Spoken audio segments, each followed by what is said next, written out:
పద్మశ్రీ పురస్కార గ్రహీత వనజీవి రామయ్య ఇక లేరు. ఆయన కన్నుమూశారు. శనివారం తెల్లవారుజామున గుండెపోటుతో మరణించారాయన.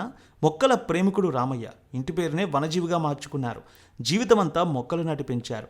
వనజీవి రామయ్య స్వగ్రామం ఖమ్మం జిల్లా రెడ్డిపల్లి. కోటికి పైగా మొక్కలు నాటి సరికొత్త చరిత్ర సృష్టించారు దేశంలో.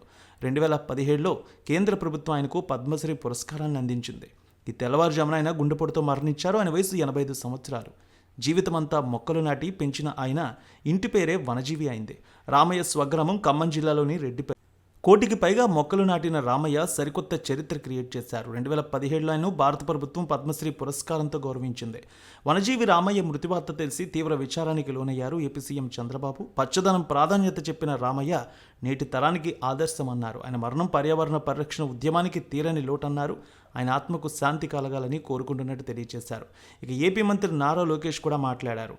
ఆయన గురించి ఎంతో గొప్ప వ్యక్తి అంటూ కూడా తెలియజేశారు. చెట్ల ఆవశ్యకత చెప్పిన రామయ్య నిజమైన పర్యావరణ యోధుడని అన్నారు. వనజీవి రామయ్య చూపిన మార్గం భావితరాలకు ప్రేరణ అంటూ వివరించారు ఆయన. రామయ్య మార్గం నేటి యువతకు ఆదర్శమన్నారు సీఎం రేవంత్. పద్మశ్రీ వనజీవి రామయ్య మృతి పట్ల తెలంగాణ ముఖ్యమంత్రి రేవంత్ కూడా సంతాపం వ్యక్తం చేశారు.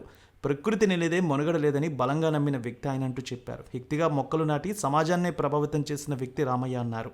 ఇక వనజీవి రామయ్య మరణం పట్ల కేసీఆర్ కూడా సంతాపం వ్యక్తం చేశారు.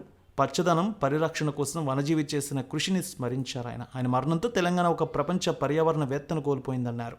మొక్కల ప్రేమికుడు పద్మశ్రీ పురస్కార గ్రహీత వనజీవి రామయ్య తెల్లవారుజామున గుండెపోటుతో మృతి చెందారు. ఆయన వయసు 85 సంవత్సరాలు.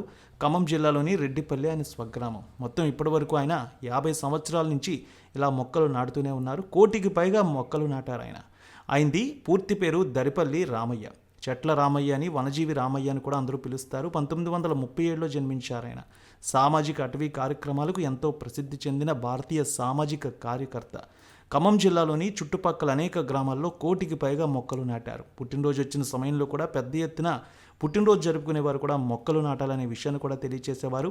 10వ తరగతి వరకు పాఠశాల విద్యను అభ్యసించారు ఆయన. 5 దశాబ్దాలకు పైగా సామాజికవేత్తగా, అడవుల పెంపకం కోసం నిరంతర ప్రచారకర్తగా పనిచేస్తున్నారు ఆయన.